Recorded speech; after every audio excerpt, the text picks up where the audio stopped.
Welcome to My Generation, brought to you by South Shore Senior News. This is the show that focuses on local health and wellness, financial planning, elder law, senior fitness, and entertainment. However old or young you may be, My Generation would like to help you age well and enjoy yourself doing it. Here are your hosts, Patty Abbott and Tom Foy. Hey, good evening and welcome to My Generation, brought to you by South Shore Senior News. I'm Tom Foy. And I'm Patty Abbott. Hi, everybody. Tonight I am pleased to welcome our guest, elder law attorney Alexis Levitt, serving the South Shore from her law offices in Norwell. Alexis, welcome to the show. Thank you. Thank you for having me. I'm so happy to have you here, Alexis. And here we are looking at the last weeks of the year, winding down. What better time to think about what can I do next year to help myself to plan for my family's future? These are the times when we start thinking about those things, but we really need to act on those things. And so happy to have you in here because I know you've had years of experience specializing in the laws that really all the concerns that anyone, say 50 and over, really needs to think about in planning for their future. So you're located in Norwell. Correct. Practicing there. All over the South Shore, your clients come in and Yes. sit with you.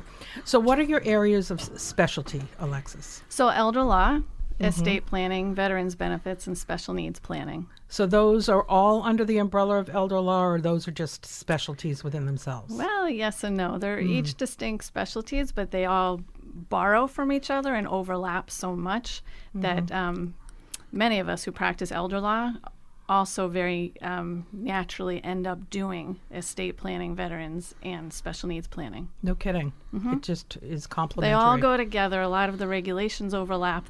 What you need to know for one of those areas of law is exactly what you need to know for one of the other areas of law, so they all go together.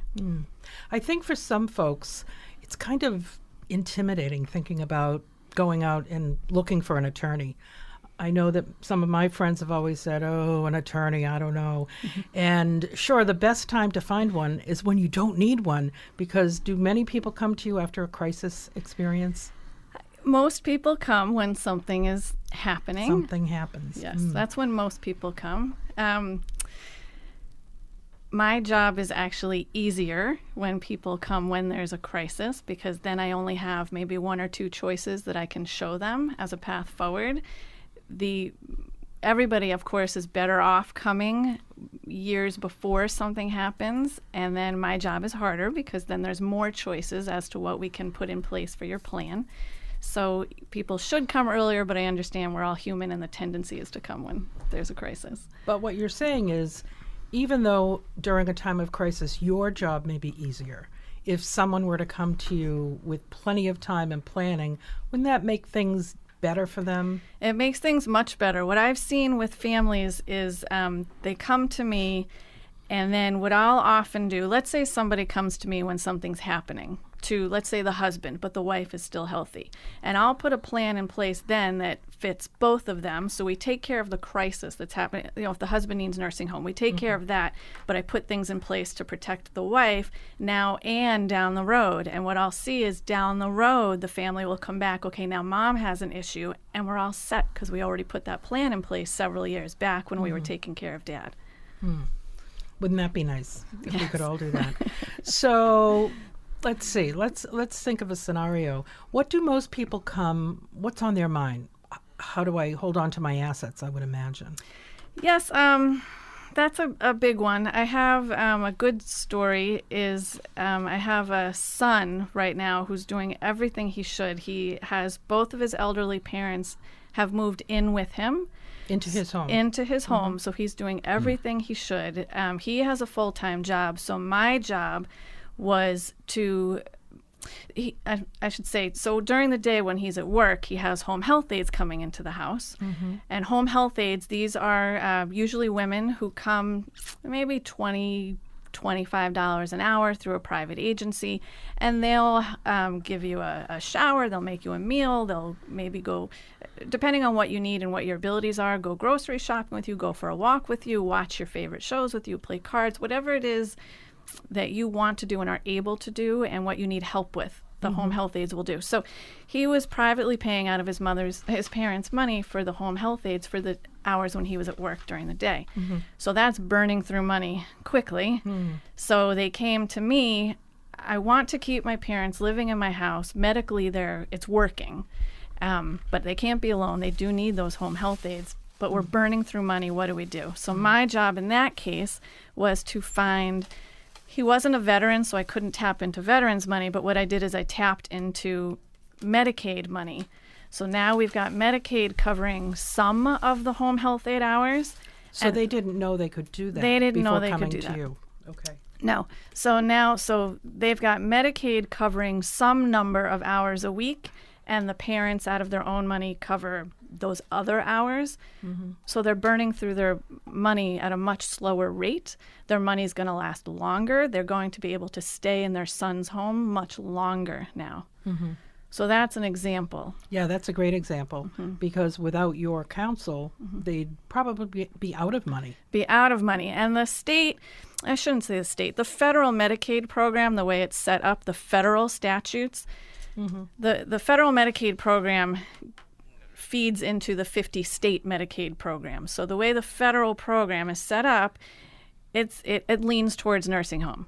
The federal Medicaid program, as it siphons through each state, is very happy to pay for your nursing home care.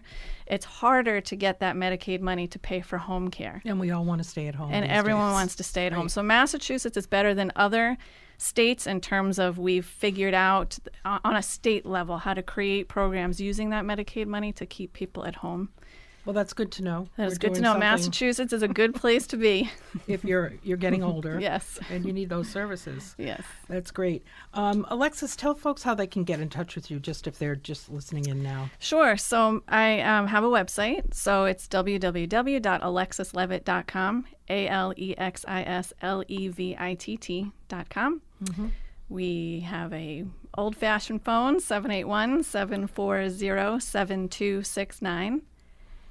And I have to say, I looked at your website. It's great, so rich with information. And if anyone's considering, retaining an attorney, excuse me, please take a look at Alexis's website because it's so rich in content. You have written articles for years for different outlets, including the South Shore Senior News. Thank you very much. Absolutely. We get great comments on your very insightful and informational columns. You have all links to all those columns there and some of the news stories that have been done on you and an explanation of what you do and even prices in there, which I think is very refreshing because another way we are daunted by picking up the phone and returning an attorney, how much will this cost me? And they're really, everything's spelled out there for folks to take a look at. So I do recommend that you go on to the site and take a look, and it's not that bad. It's affordable, and it's very well laid out. So I think you can see exactly what you will get from talking to Alexis. So Go ahead. go ahead. If anyone would like to call in and speak to Alexis, please feel free to do so. You can call 781-837-4900. That's 781-837-4900. Or please call after the show or call Alexis directly during the week. Maybe not the week leading up to Christmas and Hanukkah, but maybe next week when we're all thinking, what do I want to do in the new year? So, Alexis, if someone were to call you, tell us what the next step would be for them. So when somebody calls in, they speak with Doreen, my assistant, and she will get some basic information and set the appointment. And so for the appointment, we send out a checklist of everything to bring with you, and it's pretty much your filing cabinet. You're going to bring with you your bank statements, your retirement statements, a copy of your deed if you have it, any old will, old power of attorney, anything, legal documents that you've done before. If you have a mortgage statement showing how much you still owe. So like I said, your filing cabinet. So you bring that with you, and then you come in for a planning session, and that's about 2 hours long. I always say eat a big breakfast because we are going to be working during that planning session. So you bring in all of your documentation, we lay it all out on the big conference room table, and I start asking all sorts of very nosy questions. And by the end of the planning session, we figured out what are the issues that you are confronting and what are we going to do to solve those. And that's takes about 2 hours. It takes about 2 hours. I go through the family tree, for example. Do you have special needs children? Do you have a support system nearby? Are your children nearby? Are they far away? Go through income, go through assets, go through your house. I ask a lot of very nosy questions about your house. Is it 1 story or 2 stories? How many steps into the front door? Who's doing the snow? Who's doing the grass? How's the roof? How's the boiler? Should you continue living in this house? Should we be thinking about moving somewhere else? So those are examples of very nosy questions I asked during the planning session. But so different from black and white law. This is more like an overall counselor for someone. So it's a holistic. Very I forgot the word holistic, for a yes. second. Yes, it's a holistic practice. Great approach. Elder law is a holistic practice. We're really, a lot of the elder law attorneys, you could really call us social workers in disguise. So there's a lot of figuring out life issues, not just the legal issues, but the life issues.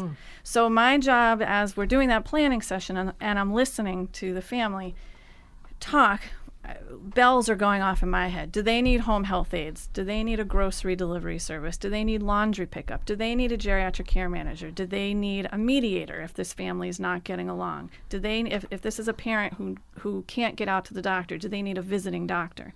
So there's a lot of referral and a lot of listening for what else do they need in terms of support. Absolutely.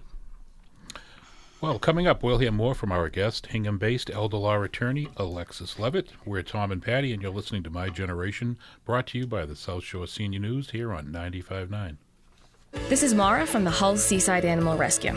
Hull Seaside Animal Rescue's very own Kittendale's calendar is celebrating 10 years. The calendar features handsome men holding adorable shelter kittens at scenic locations on the South Shore.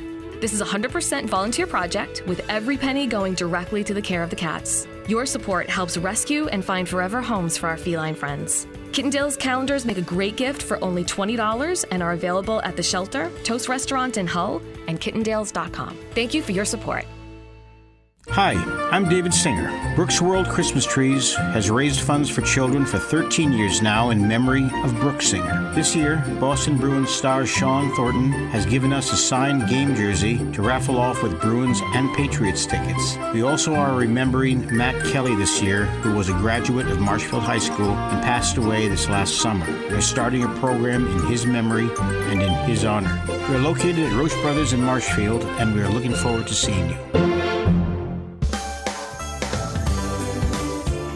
Hi, this is Mary Ann from the Scituate Animal Shelter. This holiday season, are you looking for the perfect gift for the animal lover in your life? Donate to the Scituate Animal Shelter in your loved one's name, and they will receive a card featuring some of the special dogs, cats, and other furry creatures that the shelter has helped in this past year. And your donation will ensure that more animals find a home for the holidays this year. Log on to ScituateAnimalShelter.org today.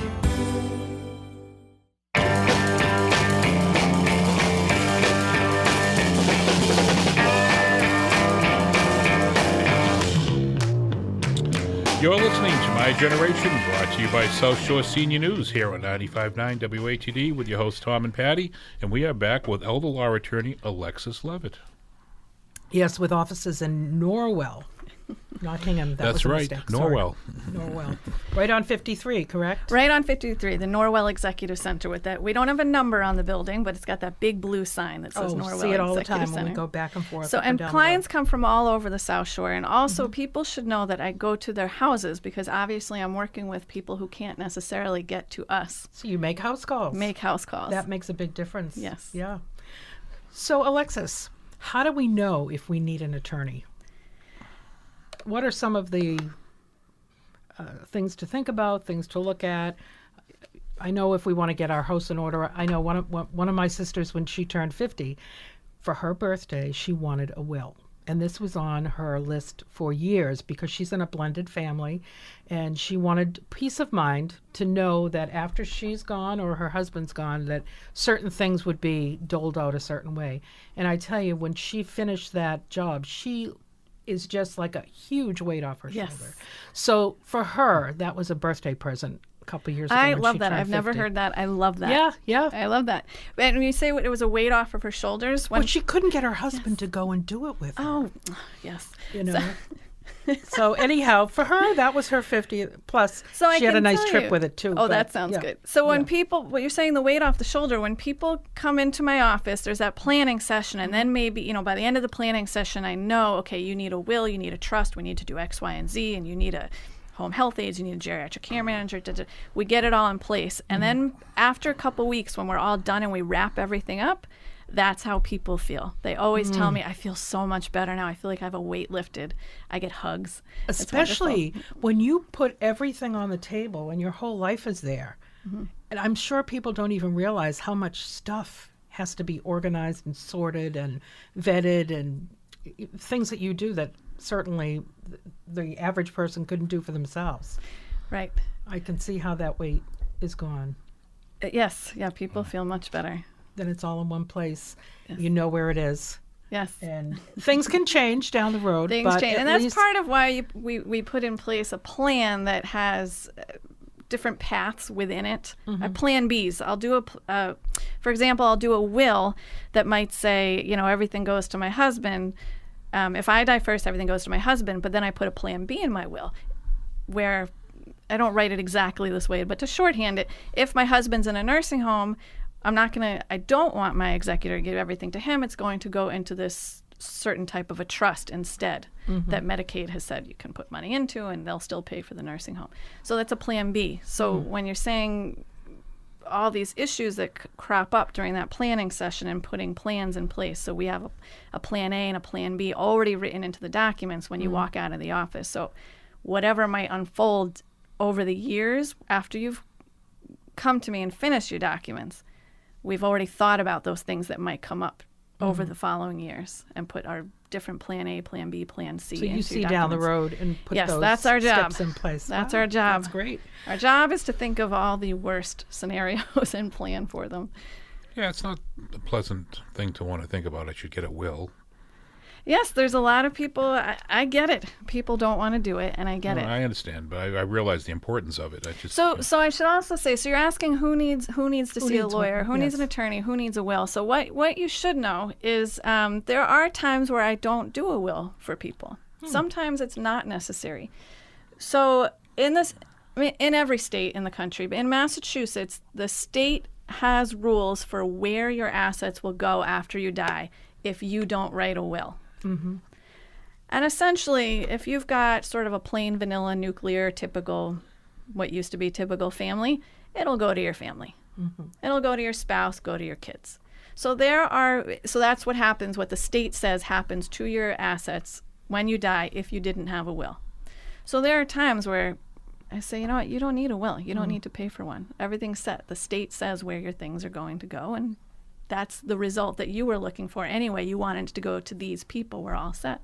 Oh, wow. Yes. That's a So refreshing. sometimes, yeah. So sometimes we don't do a will. Yeah. But if you have elderly parents, or if you have children, if you have children with special needs, or So, yeah, I'm glad you brought that up. Yes. So who has to do their estate planning no matter what is, yes, people with children with special needs. Thank you for bringing and that that's up. one of your specialties. That's one of the specialties.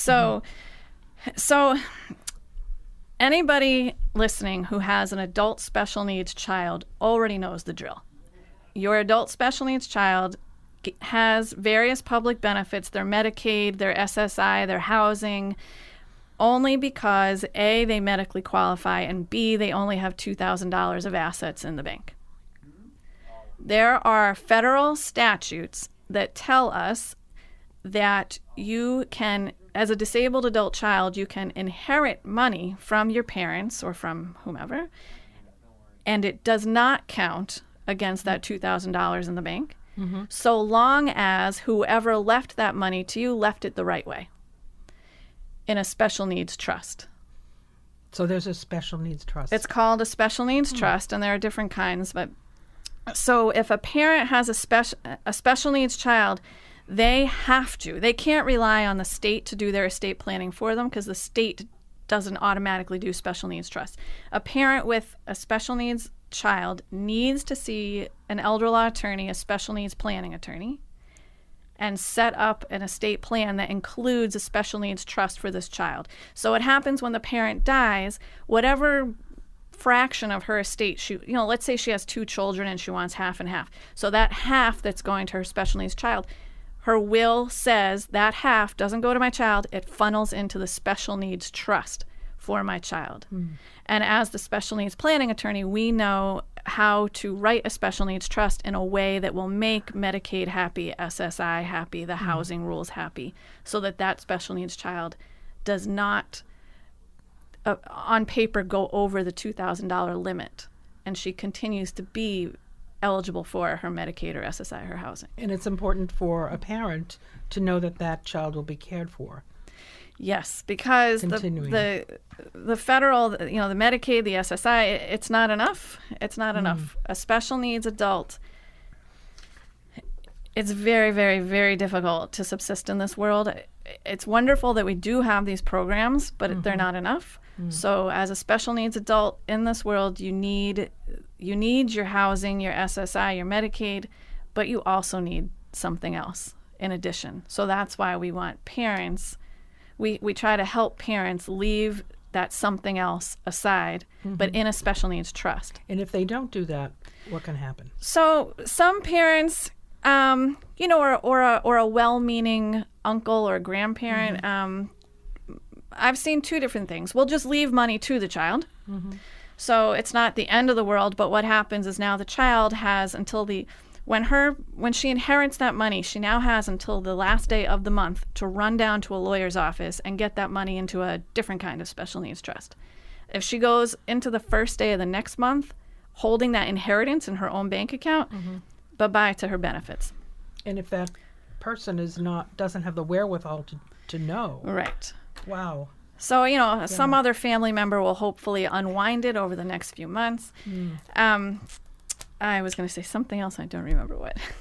But that's terrible if that were to happen. Oh, I know. The other thing that I see equally terrible, maybe more terrible, that I see families do less and less as more people are coming to know about special needs trusts, but what we used to see a lot more of is parents, they know that my adult special needs child can only have $2,000. Everybody knows that. Anybody with a special needs child knows that, black and white, no question.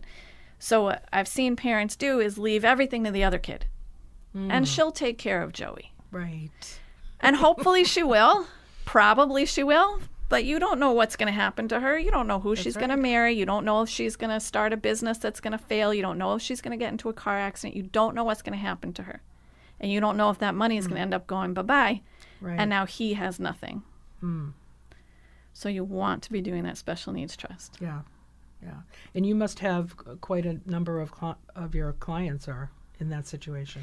Yes. They find you. They find me. They find other attorneys like me. And you would be surprised how many people do have special needs children. I've met a lot of people. It's surprising. But I think it's a positive surprise because there's a whole history to how we used to hide people in institutions and now we don't. So it's a very positive surprise. Yeah, because so much has changed in the field, in the way we take care of our people and our siblings and our And again, children. Massachusetts is a good place to be. Okay, another positive. Another positive. And what about the person who's afraid that he or she will become incapacitated? I mean, so many people are looking at the histories and what happened to their parents, and some people get so paranoid. So, yes. So, essentially, this is going to sound funny, but everybody, once you're 18, nobody can legally speak for you anymore. Yeah. So you hear stories, of people adults go to the emergency room and, let's say it's the wife in the emergency room, her husband walks in. A medical team will probably listen to a husband, take his yes or no to what they're recommending for his wife. They don't have to. They do not have to, because the only person who can legally make healthcare decisions for you is you. Once you're over 18, is you or whomever you have named in a healthcare proxy. That is a legal document, and that's the only 2 people, you or whoever you've named in your healthcare proxy, the only 2 people who legally can make your healthcare decisions. And that's something you do as well. Yes.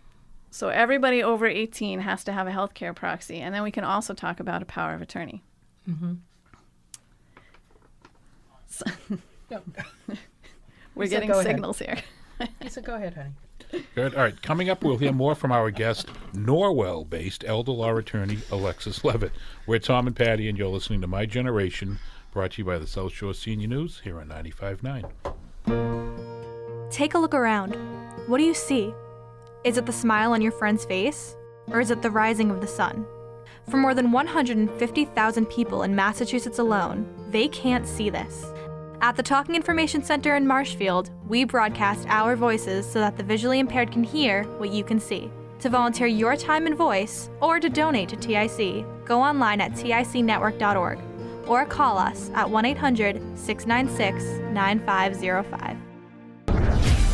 Atlantis Records and 95.9 WATD FM present the national release of Call It Love by Jeffrey Gaines, Paula Cole, and Brian Stratton. Available now on iTunes. Proceeds for Call It Love go to Citizens for Children's Safety. Go to citizensforchildrensafety.com for download info.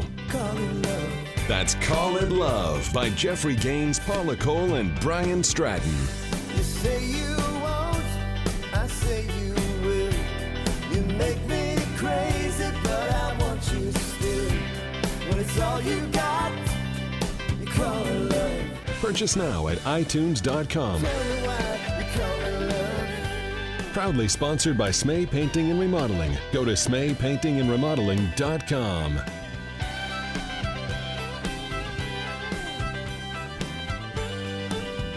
This is Mara from the Hull Seaside Animal Rescue. Hull Seaside Animal Rescue's very own Kittendale's calendar is celebrating 10 years. The calendar features handsome men holding adorable shelter kittens at scenic locations on the South Shore. This is a 100% volunteer project, with every penny going directly to the care of the cats. Your support helps rescue and find forever homes for our feline friends. Kittendale's calendars make a great gift for only $20 and are available at the shelter, Toast Restaurant in Hull, and kittendales.com. Thank you for your support.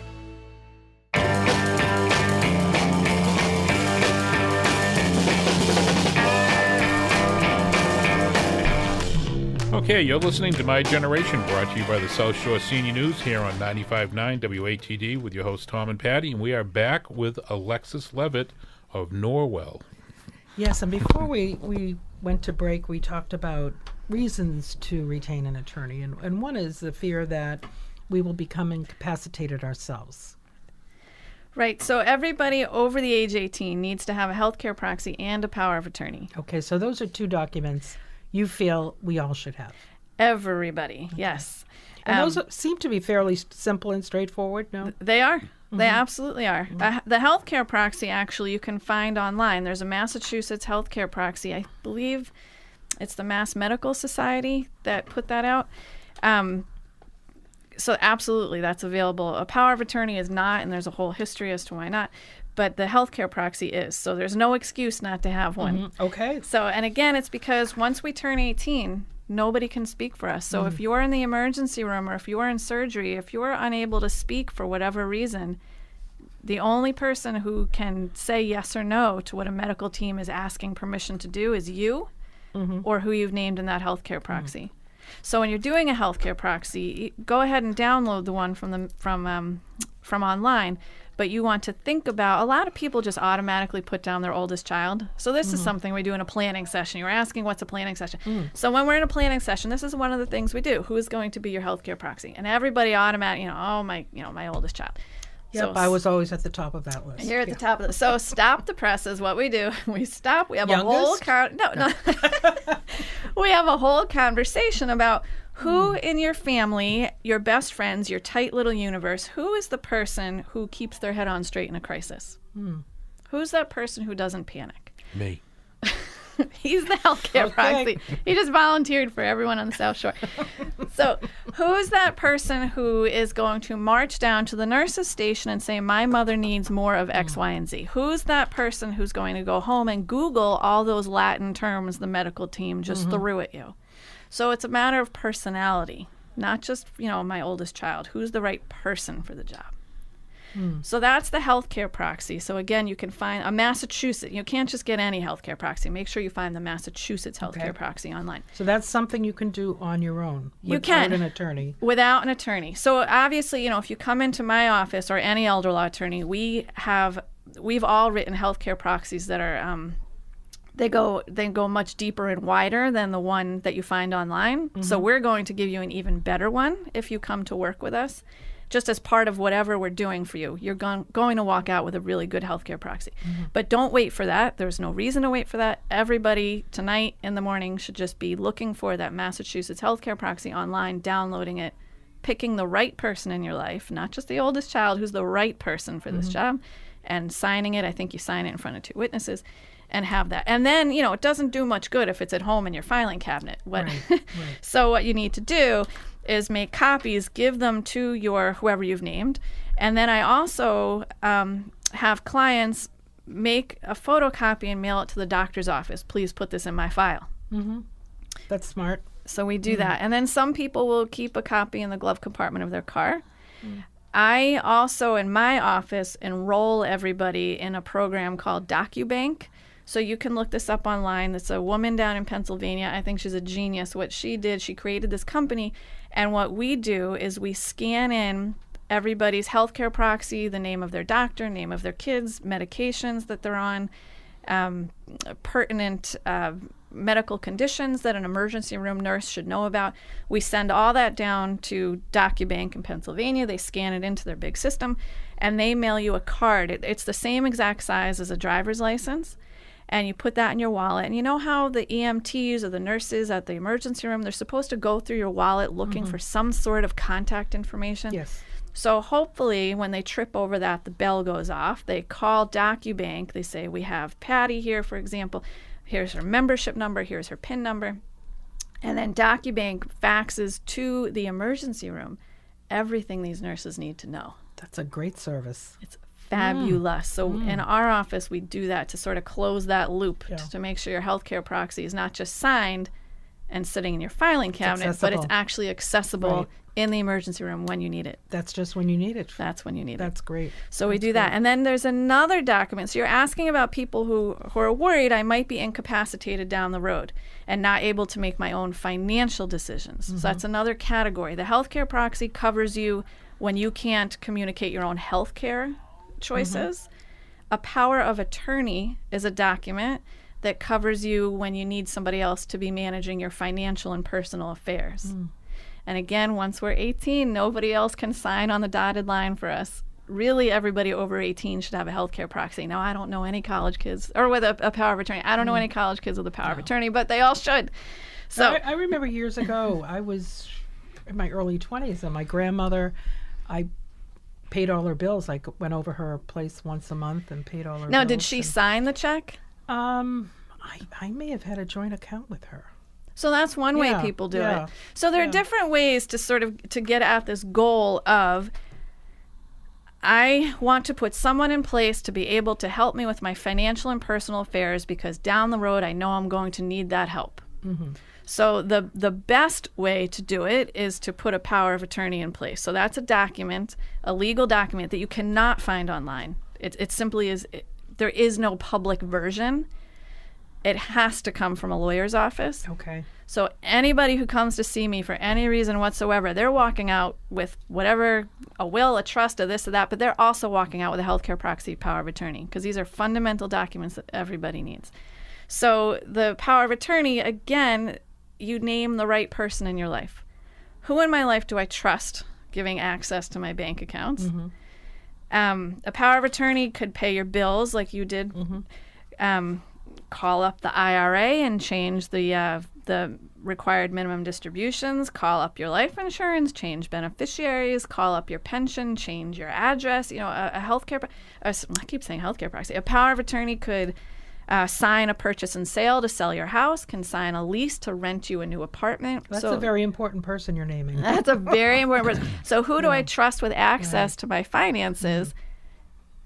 And also, who crosses their T's and dots their I's? Who in my family, my best friends, my tight universe is good at paperwork and getting things in on time?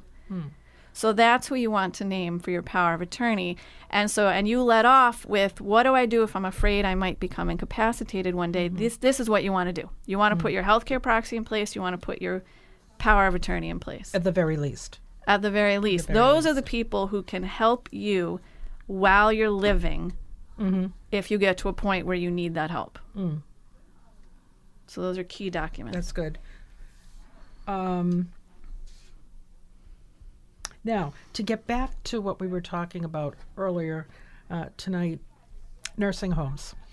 Those of us looking toward the future of elderly relatives or even for ourselves, we really don't want to be in that kind of a place. We'd rather age at home, age in place. And I know that there are financial considerations, and I'm sure you have many clients who come with all kinds of questions about that. Can you educate us a little bit about what you deal with? Yeah, well, my primary goal is to keep people out of the nursing home and keep them at home. Everybody would rather stay at home. So the first question is, where is home? So I'm asking all those nosy questions about how many floors, how many steps to get into the house, who's doing the roof, how's the boiler, do you have a support staff nearby? Can you stay at home? Should you be moving to independent living? Should you be moving to assisted living? We're trying to come up with different solutions other than the nursing home. And we can talk about what happens if the nursing home is the right solution. But there was, I have one gentleman out in Hull who his wife had to leave, medical reason. It was just impossible for her to stay at home, but he was still okay at home. But he needed some help. So he had, not a lot of money in the bank, and it was a matter of finding for him, he could qualify for Medicaid to send home health aides in. And what else for him? I think eventually the family looked at a reverse mortgage for him. Reverse mortgages, that's one of the tools in our toolbox to helping people stay at home. You need to watch out for reverse mortgage. They're becoming every year better and better regulated. But essentially what a reverse mortgage is you have to go through a lot of hoops, and rightly so, to qualify. But once you qualify, a bank essentially gives you, I think it's 60% of the value of your house, rather than having to sell your house to free up that money to move. You free up that money and stay in the house. So if you could get about 60% of the equity of your house into your bank account, you could use that for home health aides, for a wheelchair ramp, for a lift, for redoing the bathroom, whatever it is that you need done to stay in that house. So these are different tools for how to stay at home, out of the nursing home. And there are certainly experts on that field as well. Do you consult with them, or? Yes. So there's a few really good guys in the reverse mortgage field. So I'm not going to just send someone off, say, oh, go get a reverse mortgage. I'm going to make sure I hand them the phone number to somebody I trust who does reverse mortgages, and then I go to my desk and I email this gentleman and I say, I just sent a family to you. If they don't call you, let me know. So yes, which all comes back to that holistic practice of making sure people are connected, not just with the legal documents they need from me, but being connected with all the different resources they need. And there certainly are a lot out there. And many on the South Shore that are wonderful resources. So I always say, whenever I give a seminar, I always say that we are very lucky on the South Shore. We have so many resources on the South Shore, between the home health aid agencies, the VNAs. We have the so many assisted livings, and more independent livings are cropping up. We have two that I know of, house call doctors. So I always think on the South Shore we're very lucky. Oh, it's great for us, especially with the newspaper. We are so plugged into the community now, and absolutely, realizing not the wealth, but just the quality of all these resources too. It's a great place to age. I really think it is. And we have the coastline too. And we have the coastline. Yes, I think the missing piece and maybe you too will end up spearheading this. I really think the only missing piece right now is transportation. That is an issue on the South Shore, absolutely.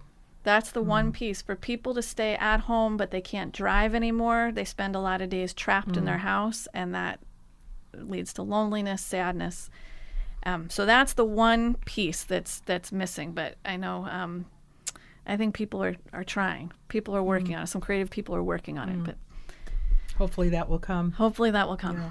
And then it's a perfect place. And then for the it. South Shore will be perfect for aging in place. Yeah. So other reasons, let's see.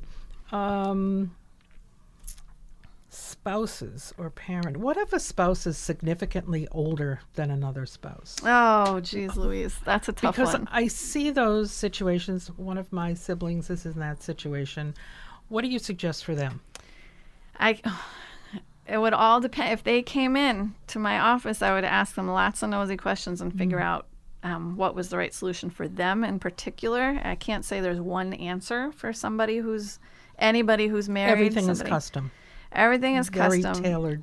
Yeah, and it almost. has to be because it all depends on what's your family situation, what's your support system, and et cetera, et cetera. Oh, that is a tough one. Someone who's married somebody much older could, and are there other kids involved from other marriages? Is this blended? So they've got sort of two different groups of kids they want to have inherit. Oh boy, that gets fun. So they will need trusts to make sure assets go as they want them to after death. So he's the older one. Is that what you said? Mm-hmm. So, I mean, they could do anything. There are no rules. You could do anything. So he might say that, when I die, I want my kids to get, like 25% of my assets right away.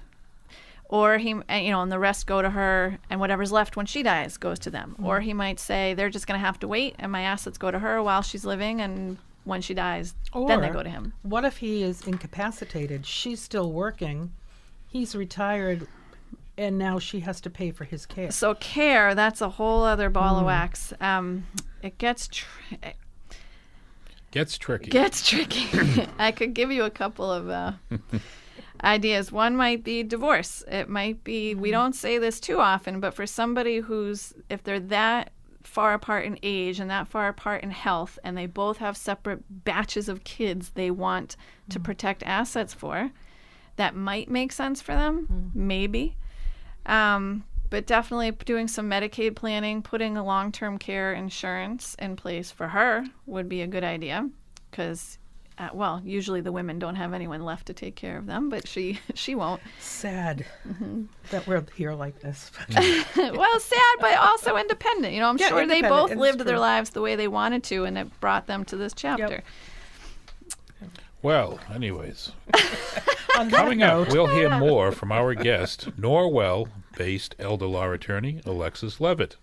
We're Tom and Patty, and you're listening to My Generation, brought to you by the South Shore Senior News, here on 95.9 WATD.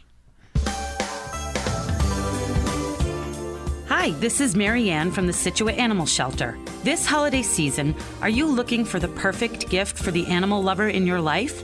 Donate to the Scituate Animal Shelter in your loved one's name, and they will receive a card featuring some of the special dogs, cats, and other furry creatures that the shelter has helped in this past year. And your donation will ensure that more animals find a home for the holidays this year. Log on to ScituateAnimalShelter.org today. Hi, I'm David Singer. Brooks World Christmas Trees has raised funds for children for 13 years now in memory of Brooks Singer. This year, Boston Bruins star Sean Thornton has given us a signed game jersey to raffle off with Bruins and Patriots tickets. We also are remembering Matt Kelly this year, who was a graduate of Marshfield High School and passed away this last summer. We're starting a program in his memory and in his honor. We're located at Roche Brothers in Marshfield, and we are looking forward to seeing you. Take a look around. What do you see? Is it the smile on your friend's face? Or is it the rising of the sun? For more than 150,000 people in Massachusetts alone, they can't see this. At the Talking Information Center in Marshfield, we broadcast our voices so that the visually impaired can hear what you can see.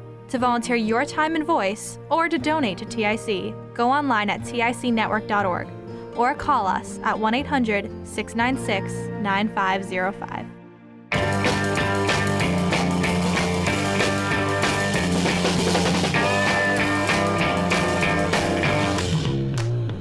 Okay, we're back, and you're listening to My Generation, brought to you by the South Shore Senior News here on 95.9 WATD. We're your hosts, Tom and Patty, and we are back with elder law attorney Alexis Levitt. And now we have just about 10, 15 minutes left. This hour has flown by. Yes. We just scratched the surface That's of true. what you do.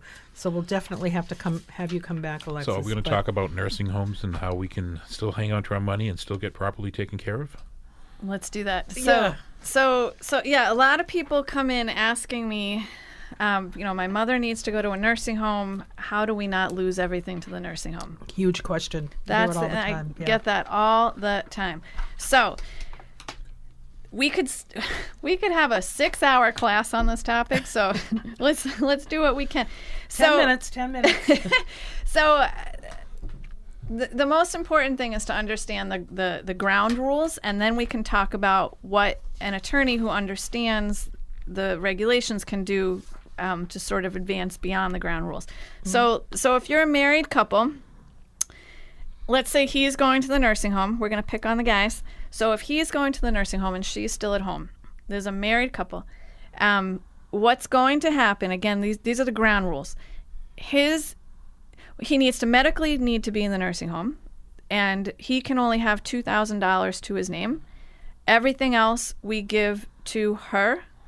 She can have about $120,000 in the bank and the house. The house is its own thing.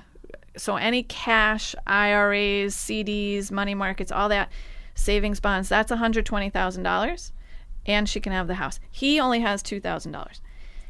His income, so his Social Security, his pension, those are going with him to the nursing home. Mm-hmm. So she is now running a house on just her income, essentially. His income is going with him to the nursing home. And then the way the nursing home gets paid is his Social Security, his pension, whatever income he has, and then Mass Health pays the rest of the bill. So that's how the nursing home gets paid. So I'm sorry, I should back up. I skipped a big step there. So somebody who's going to a nursing home, at the beginning, usually Medicare is paying. So you fall, you break a hip, you go to hospital, you have surgery, you go to rehab. Those couple of weeks that you're rehabbing, Medicare is paying. So Medicare is what we all get when we turn 65. And then Medicare only pays 80% of the bill, so everybody also has a Blue Cross, a Tufts, a Vanguard that pays 20%. So that's taking care of your first couple of weeks in nursing home. So when people say, my mother's going to the nursing home, how do we not lose all of our money? You're talking about somebody who's there to stay, somebody who's staying in the nursing home. Mm-hmm. So in that case, you could privately pay, and sometimes someone will come into my office, and if we think mom is going to die soon, we say it is not worth the headache, the pain, the money that you're going to have to pay to do a Mass Health application. Just privately pay. So sometimes private paying is the answer. But if somebody doesn't have the means to private pay, most especially where, again, let's pick on the guys. If he's going to be in a nursing home and the wife we think is fine and will be at home for a long time, we want to do whatever we can to make sure she holds on to money. She's going to need it if she's going to be living for another many years. So if that's the case, we work hard to get him onto Mass Health. So again, Medicare is what we all get at 65. Medicaid is the poverty program. Every state gives it its own name. In Massachusetts, we call it Mass Health. So if you're saying Medicaid, I'm saying Mass Health, we're both talking about the same thing. Okay. So again, for people who are going to the nursing home to stay, if private pay is not an option, most especially where you have a spouse at home, we don't want her private paying. We want her to hold on to her money. Then you turn to the state, to Mass Health, Medicaid, to pay the nursing home bill. So when we have that situation, he's in the nursing home. Again, his Social Security, his pension, whatever income he has goes with him to the nursing home, pays however much that is towards the bill. Mass Health pays the rest of the bill. So that's how the nursing home gets paid. She is still in her house. She's got her income. Mm-hmm. We've transferred the money to her. We've transferred the house to her. So in terms of money, she can only have it's about $120,000. And nothing's in his name. Nothing. No, we've taken everything out of his name. She can have about $120,000. But they can still be married. They can still be married. Yes, yes. So about 120,000. Oh, and if they have more than 120,000 in cash, a lot of people have heard that phrase "spend down." So that's when that's one of the tools in our toolbox. That's the most prominent tool in the toolbox in this case. We'll have her. This is the time to do the roof. If that boiler, they meant to replace it 5 years ago, they never did. Now's the time. Mass Health lets you spend down on useful, real items that you need. Not vacations or cars. And well, a car, like I have a woman, her car was, ancient, and it was just time to get a new car, and she went out and got a very reasonable, she got a Toyota. She didn't go out and get a Land Rover, so she got a Toyota. So you can get a car if it makes sense. So, but yeah, you're not out doing the vacations and buying the Land Rovers to spend down. So you can spend down to come down to that 120, and we transfer the house over to her, and now he's in the nursing home with only $2,000 in his bank account. And then what we do is we also, before we were talking about how we put Plan Bs in place. Right. So what I also do is for the wife, now if she dies, this is a little quiz question, if she dies and he's still in the nursing home, where's her stuff going? Right.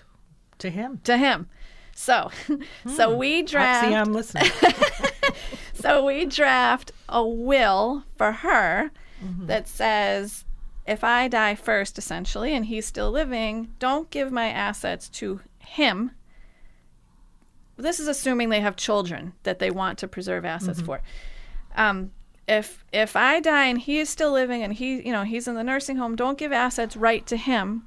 Instead, I'm going to have my executor hold on to those my assets, hold them in what we call a testamentary trust. Testamentary is just a fancy name for will.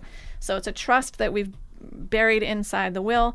The Medicaid, the Mass Health statutes let us do this. He can inherit money from his wife so long as it's held inside this testamentary trust. So there's a vehicle to do that. There's a vehicle to, and again, the reason is because the nursing home, they're understaffed. So even though he's in the nursing home, he's going to probably need somebody to be, there are people who bring home health aides into the nursing home. There are people who bring a hospice team into the nursing home. There are people who hire geriatric care managers to keep an eye on what's going on with their father in the nursing home. So it's very good, even though, your parents in the nursing home and it's supposed to be wraparound care, the fact is they're understaffed and it's not. So it's good to still have that little pot of money on the side to pay for things that he might need that nursing home would provide if they were fully staffed, but they're not. So that's an example of something people can do. And if somebody either is in the nursing home or if they're saying, well, down the road, I think my husband might need nursing home, then we'll put testamentary trust in place. Another thing that can happen, people might come in and say, my husband's going to a nursing home. I'm scared that I'm going to lose my money and I have this special needs child. What do I do? Oh, wow. So I can see how things get very complex very quickly. complex and emotional. And then, so that there's Mass Health also lets a parent into the nursing home, and they can give all of their money, no limit, a zillion dollars, to their special needs child, to a certain type of trust built for a special needs child, and Mass Health will take that parent and pay for them to be in the nursing home. Okay. And the rationale is pretty clear. The state is going to be paying for that child either way, so why not let the parent set money aside to I think from the state's point of view, maybe keep so the child will need less from us in the future. But so there's a lot of scenarios in this. There's a lot of scenarios that come up. There's no one answer that works for everybody. It's really a matter of going in, seeing an elder law attorney, and understanding for my family and my situation, what is the right. This must take some time to understand. This is complex when you start. There's a lot of moving parts. It's sort of like a chess game or a puzzle. You know, you push on this piece over here and it affects this piece over here. I can see why people give you hugs all the time. Now, before we go, another special area that you deal with is for veterans. Yes. You just touch on that a little bit. Sure. So veterans, the VA has so many